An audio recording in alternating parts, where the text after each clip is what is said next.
welcome back to XTV WB Wake Up Belize Morning Vibes on this Wednesday. It's the 5th of June 2024, 8:11 a.m. My name is Katie Numi Usher. I'm joined by Mose Hyde. Hey, that's Big me. Mose. That's right. Big Mose. That's right. The Fisherfolk Month, as we mentioned on Monday. So, we are joined by Desiree. I cannot get the wrong name or Zoo because I was going to say a name one. We are by as big media personality. But we are with Mrs. Desiree. You can call that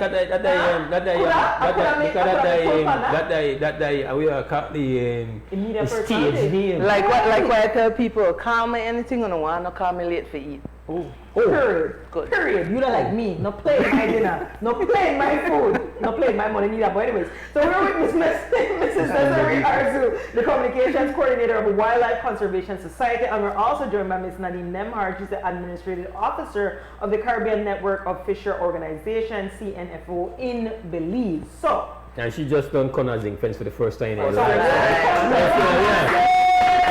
Yes, you're going home, sis. You're going home, and you're very welcome to be here. Thank you. And we're hoping, since the whole Fisherfolk Month, that it'll be the last time that we'll see you back here. First but not last. You're right. First but not last. So we want to welcome you and make sure I put on my marine blue because that they were there. That the deep sea blue. This is deep. So beyond the reef. Tarif. That area 9, what we call it, area 9. Deep sea fishing. Deep sea. Oh, yes, man. So and our deep conversation. Right. Yeah, I'm plan. You see what doing me again? You see what doing me I do it again? up hand. You done this me I do it again? up hand. I do it up hand at the land. You know the buck with, you know the punch out in the whole left hand. I don't know. So I don't know. me never know it me now. Then teach me, I always teach you right. The only ups to do that with the left, right? And the next thing, no shake hand, sit down. Make sure you Get up and show some respect and reverence. So with the land manners and everything as we start, but it's a big conversation, you know, definitely we are putting we now have a choice, put the environment in a deep focus because we're experiencing forest fires, and I want to thank WCS especially because you had come at the beginning of the season to discuss with us, prepare us, on the sensitization. Nobody know what you show.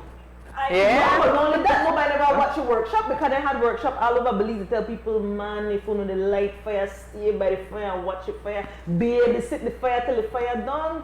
You know, but left the fire, this and you don't understand enough. This we give respect for do the work before the thing become the big problem. Yeah.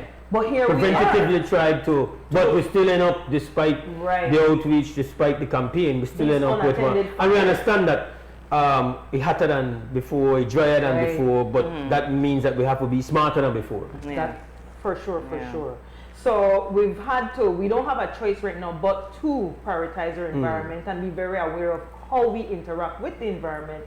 And since it's Fisherfolk Month, I want to thank you both for coming and to share with our audience, you know, what they plan, not just for the month, but definitely because we're in the month, we take advantage to make we put focus on our fishers, on the environment, and what the relationship between, you know, those two. So, I don't say another time for me to say. Well, I did home, you know, so if I start talking, I don't you have to interrupt me. All right? What? All right, good. Because your name I need for ask no question. One thing where my teach me to stand down.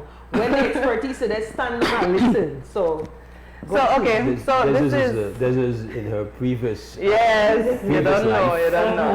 You know. This is the 10th year. Nadine, you correct me if I'm wrong. I think this is the 10th year that we're celebrating Fisherfolk Month, or is it the 9th? Anyway, within that, like almost a decade, and this year's theme, Leave No One Behind in Building an Enabling Environment for Small-Scale Artisanal Fisheries, basically is something that you can find in the FAO guidelines, where we're trying to focus on everyone. The FAO is? FAO is what again?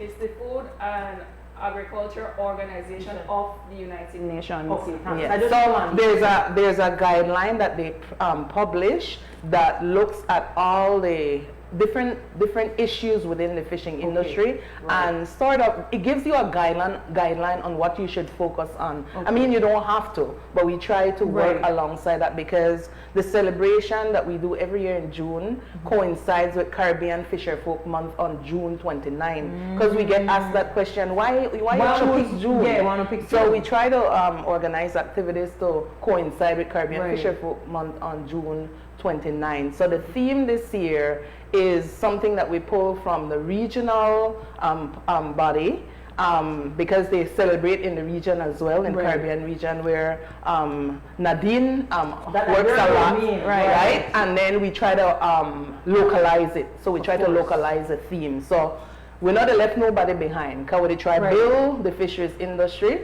and we talk about artisanal fisheries. And that word there might sound big, but it just mean that then people skilled at what they do. Then fishermen know exactly what they do. These are fishers who have been around, their grandfather, their pa, their uncle, their brother. True to it. They'll tell you things like, you have to know which bait to use and where to use it to catch whatever species. If you talk to fishermen, right? Some of them might say, oh, no fish there, but the other one was skilled and know the artisanal fishers. They will tell you, no worry. We know how to catch. And Nadine can support that. So we're looking at recognizing these people, because I mean, fishermen, before I started working in conservation, I never understand the work that goes into going out at sea for 3, 4, 5, sometimes 7, 8 days. Then fishermen have to go and get their ice, they have to ration their food, and they have to know exactly how long they're going to be out there. And nowadays, they spend, say fishermen, they tell you up to $1,500 just to fuel, if you go out there for a couple of days and you catch the product, but balance out. They make the, they're operating at a loss, because so many times cost is high. Many times. So I want to interject and say that important for us to the Belizean population, because every time we go out there when Easter time, you see the news every Easter I go out there, and then there's a complaint about the cost of the fish, and we call that the fisherman Christmas, because this is the time they could, not really take advantage, but they turn up the price. But when you look at it, they are really not making that profit that we believe they're making. I want to give you one example, with our personal example. My son, he went out with his dad and uncle. So there are 3 people on a boat, right? Desiree took the high cost, the input cost, but then do a small trip. They spend like $500, kind of gone like 2 days, 3 days, a little bit of groceries, the gas, the lube, whatever all you need. The talk, expenses for repair when the engine and the motor, and the different other expenses will come down the road. But just a small trip. And this was around the Easter, and then I had a little input in a day, so now I want to ensure that this fish gets sold, right? So I started. All right, you don't say. So I monitor this experience, and I market it for them on the social media to ensure that all of this fish get. And then what's important too, that you want a fresh, good quality fish. You don't want it out there and not have the fish, properly on ice. So we want to get this off quick. And then share up in a profit about $250 to $300 profit, and this make good when they sell it at the highest rate. This is the Easter when you had people in traffic, the demand was high, and that would then take home, and you have to go home or feed the family if you have one, and then start over again, a few days after. So the profit, overwhelming in that sense. So when it comes to the small scale fishing, where we refer to as the artisanal fishing, right? They're not no big scale. So we have to, give the fishermen some credit for the good job that they do. We provide quality, healthy fish product for we, because not every meat we eat have that good, the lot of nourishments like a fish. So when we pay $8, $9, we want a ball. For me, want a ball, but yeah. No, but we have to understand that this is something where whenever we've had the Belize Federation of Fisheries, whether they come here or they call, and you could speak to that as when it comes to the Caribbean, they consistently say that fishermen in Belize, as far as compared to the Caribbean, or fishermen, or fisherfolk, because I need to include the women as well, or fisherfolk make the least in the Caribbean as far as standard of living is extremely low, like you said, you know, even when your family members do it on a small scale, what's invested as opposed to how you could sell back your fish and make back a profit, and another hope that nothing happen to your motor out there, nothing happen to if you're the sailboat, nothing happen to your sail.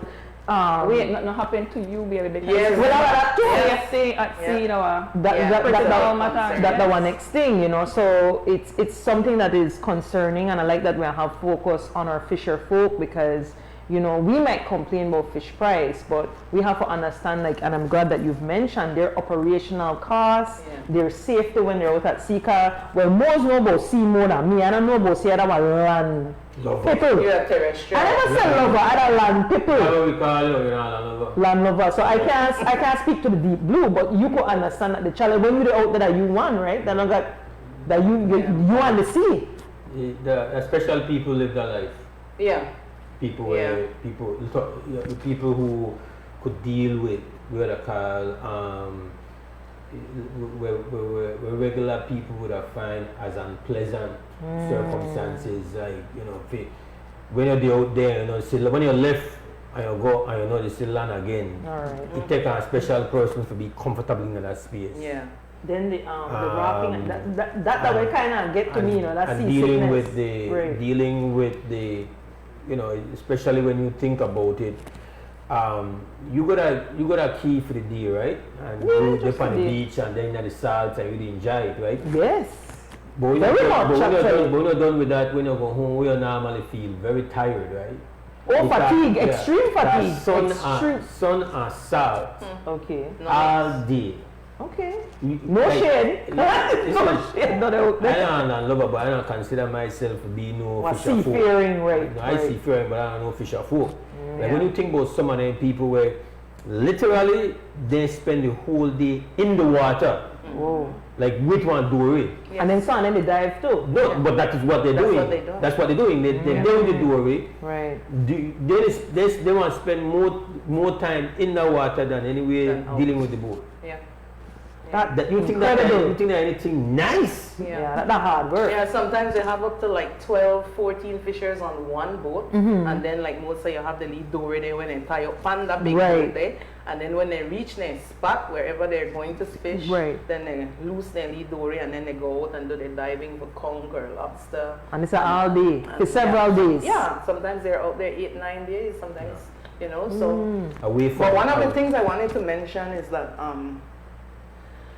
in regards to the high price of the operational expenses and so forth, what WCS is trying to do with fishers is to sort of have some sort of supplementary livelihood. So, you know, when they have closed season when they can't fish, I think conch season closed the 9th of June right here this weekend. Okay. Lobster season closed right now till July. So you have closed season when they can't catch conch, when they can't catch lobster. So what do they do during this time besides get ready for the season open close to the time? So we're trying to encourage fishers with their input. So it's about what they think will work. Because it's happened before where different organizations have tried doing this supplementary livelihood with fishers and maybe 2-3 years and they do pig rearing or whatever it is, and then they just go away because maybe project funds dry up, burning, you know, whatever the case is. So this time now, we're doing consultations with fishers and the public or the communities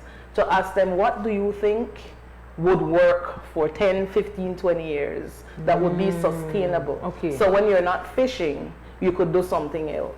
Right? Because this is important. Fishing, you know, they pay like before, 10, 20 years ago. You know? I have thought that, you know, I once did a piece for the folks out at Turniff, and one of the things in going to a couple of the fisher camps, and I said to them, what I feel would really work is if these fisher camps in the closed season would become places with Airbnb for the whole experience. And even for people home, we would say you could go and experience a fisher camp for this weekend and charge and get that support. What they have access to, their natural assets and the skills they have and the knowledge that they have, they could, you know, offer people little 1-day, 2-day courses in navigating our waters. Yeah, because that was special skill that too. was special skill. To know where you're there. For know how to triangulate, for know how to like these. Like I feel like what has happened in the past is that whenever they and I'm glad that you're approaching that way, WCS and theirs, because what has happened in the past that they want to take the fisher folk and take them into things which don't take advantage of what it is they have as skill set and their knowledge, special skill set. It's like, okay, you want me to become a barber, meanwhile but not anybody that want good barber. All of that. It's like it's a whole lot to compete with somebody that's been doing barbering for 14, 15 years, and people very particular about who want cut their hair. It sound good, but no, you tell me if you go in a completely new area, but I don't have my advantage. Right. I want to do something with my advantage. Advantage still relevant to what I do. So whether or not that we do, as we know, a number of them have become fly fishers, and we know all are becoming fly fishers. Now these guys make a good penny. So it's like that's where you talk about conversion that utilizes their special knowledge that they have. Right? I think that's where it has to work. Absolutely, exactly. I don't know if any of that is on the if you're involved with any of that. And for those who might not have the skill, we ask them if they're interested in getting the skill, because you have to show an interest, like you rightly said. If they want to have capacity building, for example, some of them have identified that they want to be boat captains, or they want to do fly fishing or sports fishing and so forth. So, like I said, it's what they think they can sustain. It's about them. It's not about you telling or communicating. Exactly. Asking them what you feel, what works best for you. You know yourself. You know what you're into. You know what you're available for or want to be available for. They said the best floater on the boats. Yes. That's what they said. The best told the cook. They said the best flow authority. Like the first thing from your entry level, on the boat, the flow authority are detailed. Really? Yeah. Wait, but how they even do that on the boat? They have the little kitchen. You ever gone in one on a boat? One of these times? I need to be one of them when we do the tourism. How does life at sea work?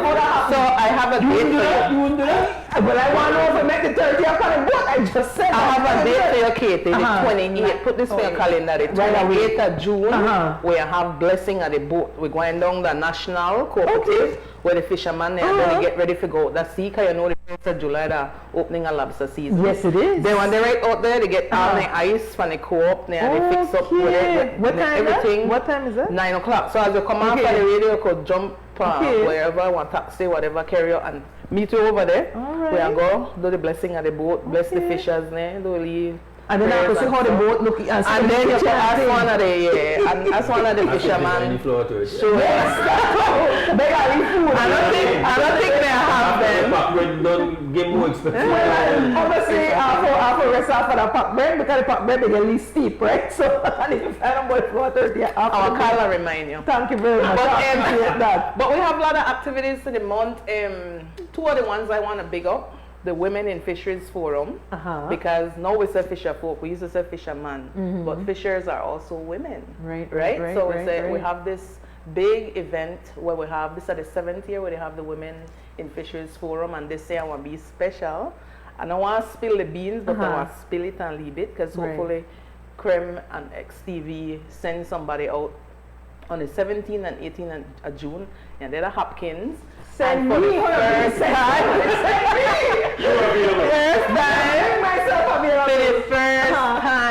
the women have asked for it, and this has been happening for a couple of years. We're going to have the first ever Women Fishers Association formed in Belize. Big. So that's big news. Only woman are in it. Only woman are in it. You see? No, you see?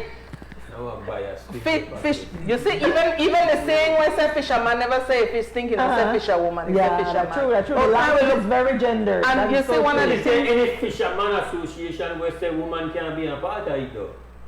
You the farmer association where clearly say that no man can be a part of it. We're wrong with that. Look at that thing where we can't categorically say you can't be a part of what? Me don't know the name. What? can't just know we can't. As a corona, what you Okay, so make a put on leave. Make a put on leave. That means thing that make you know you can't really around here too much. Unless if you serve the Guinness then. Try for me, man. Make a put on leave penny night. So a lot of times women have issues that they don't feel comfortable discussing when men are around. So what we noticed when we started this Women in Fisheries Forum, when you get women in a group, they ease it, they explain themselves better, and they feel more confident with other women around. So that's the whole idea behind it. And certain things we don't want to talk to them about, you know. Certain things. When you say when people think about fishing industry, I want to think about that the fishers, but you have the scrapers when you go to culture. You have one they working at the cooperative where do the packaging. You have administrative level in at the NGOs where help, you know, where help steer legislative changes. It's a much wider industry than we're thinking just the fisherfolk we have contact with. As in to say there are people in all elements of fisheries as a, if you want to look at it as that industry of fishing, right? We call it the value chain, right, Nadine? And maybe Nadine could talk some more about, you know, the levels of value chain and so when we start to internationally, we have in a gender, we're supposed to have 50% men, 50% women. And this is also true in the fishing industry internationally. But we don't calculate the effort of women when we speak about fisheries. It's generally overlooked. So the idea behind creating a women's organization is to bring more focus on highlighting their efforts, because the truth is we are not recognizing it. When we talk about fisher folk, we think about in Belize, the percentage would be 3%. 97% men in this industry. In the industry. And we are calculating that based on the numbers of fishermen that go out to sea. But Des rightly said, how about the 80 people in the cooperative where they clean the conch? How about the ladies? We have both ladies and men out the fish bridge who are part of the process.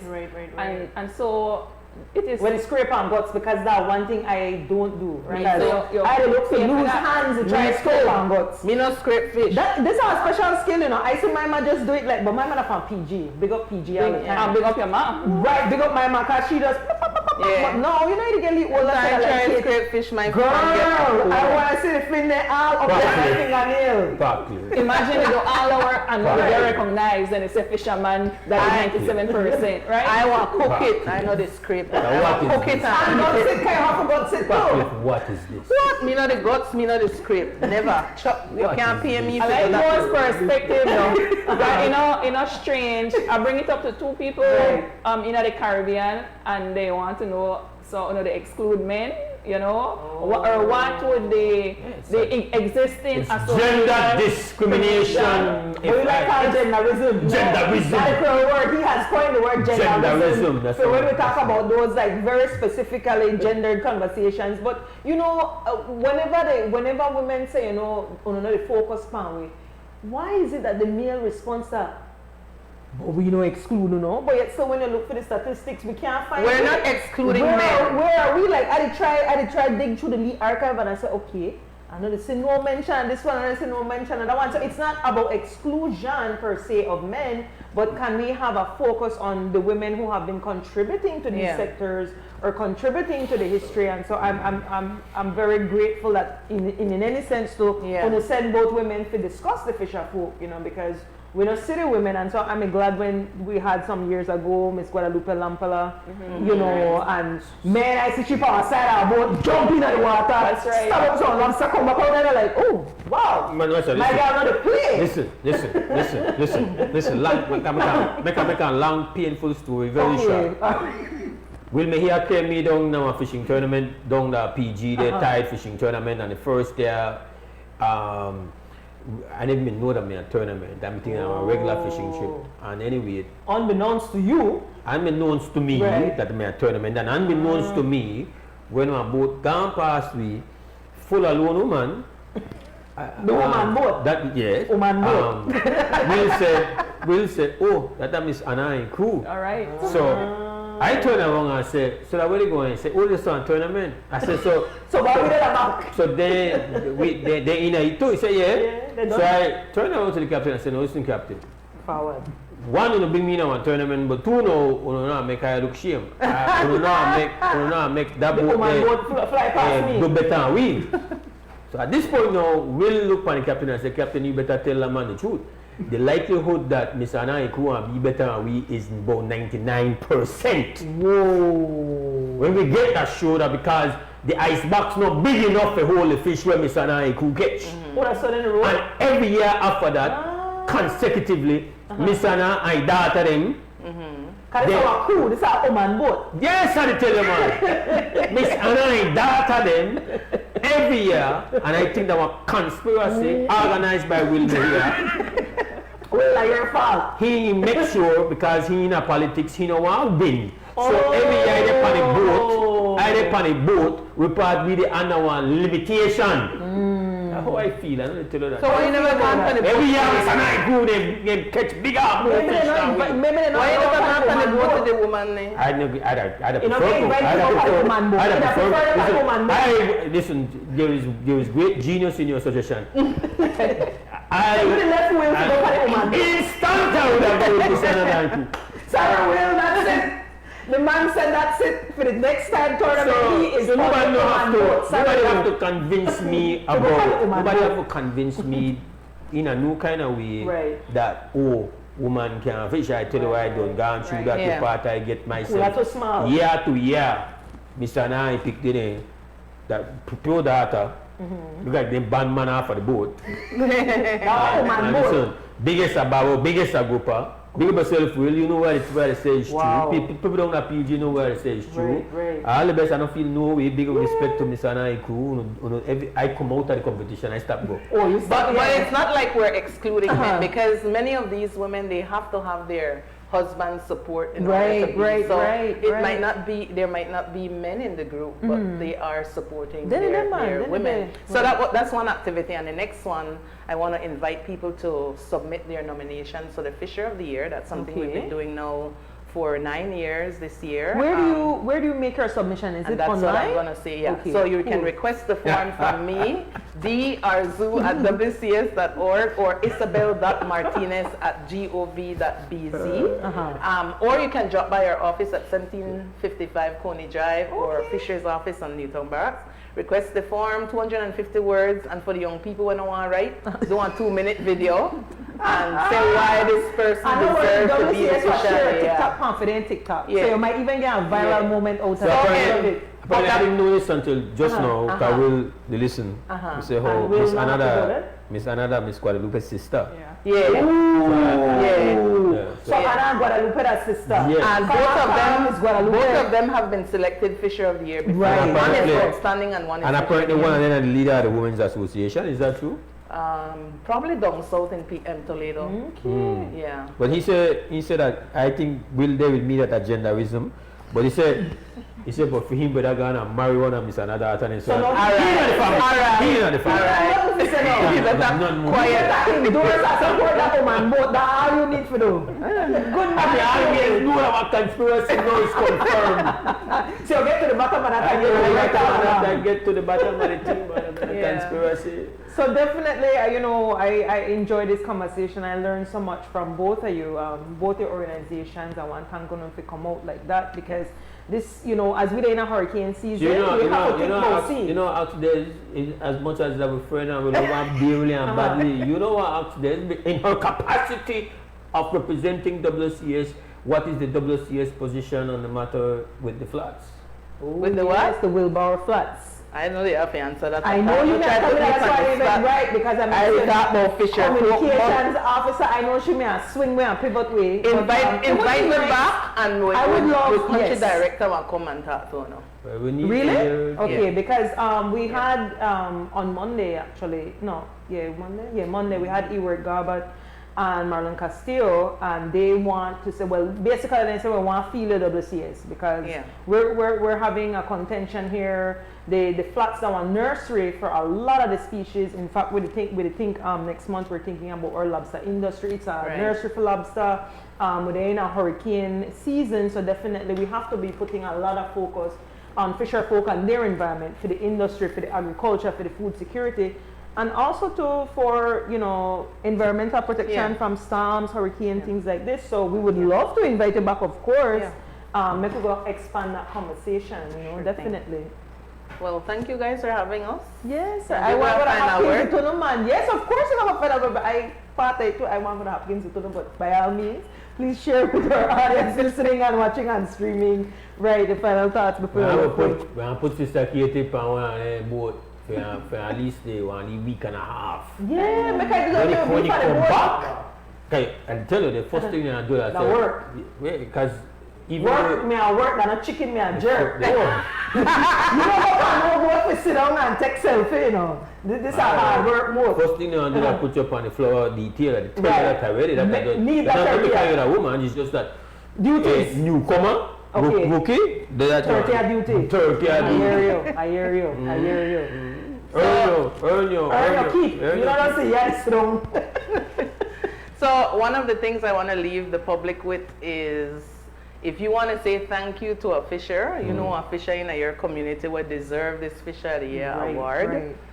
Write in drzu@wcs.org, request the form, do your nomination, and who knows, you just might be the person selected this year, because there are certain criteria that the selection committee uses to determine if this fisher, so award points, you know how you go, just like when you're the judge, well, not the same like a beauty pageant, but just like when you're the judge, you get categories and then you get by category, then you get so that's, the deadline is the 20th of June. So we got to move now, because today I've done the 5th, so just to make them kind of speed up, you know, get to know the submissions in. We don't want to say, oh, what about mines? Did you submit the person's name so the person could have a chance? Because it's a nice recognition. Is there anything else besides the recognition we come with the Fisher of the Year? Well, money, lots of money. It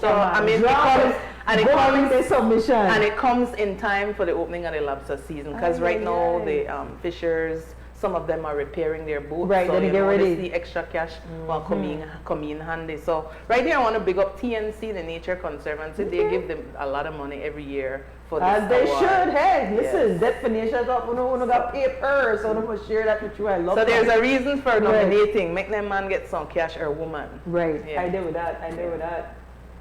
Mrs. Lempart? How was your first time? We finished already. It got too fast. When they talk about things you love. But I want to thank you for having us here. And this is something that has been celebrated from in the 80s, right? So we continue the celebration of fishers and the appreciation of them. Right, and we hope we'll see you back again. I hope I'll come back next year with Miss Days. Next year? You don't have to wait for a whole year. You can come back in between. If you want to talk again about, as you said, the Women's Association, you want to talk more about the, that deadline, another soon submission, coming in doing submission. You know, you're welcome back anytime. We got a whole Fisherfolk Month, and I think really Fisherfolk need more than 1 month. The work that they do is massive, like you said, in the pan water. They want you got no that you want to see basically, right? You want to see, and you trusting yourself and knowing your navigation and everything else. So they're not for everybody. You will have to find out. Can I sit there and put me on the boat? 30 a detail. Yes. 30 a detail. You have to barn with it. Naturally, no, serious. You are a barn with it? That's something a barn with. Right. Naturally. Right. So big up all the sponsors. The show on the screen there. So Blue Ventures.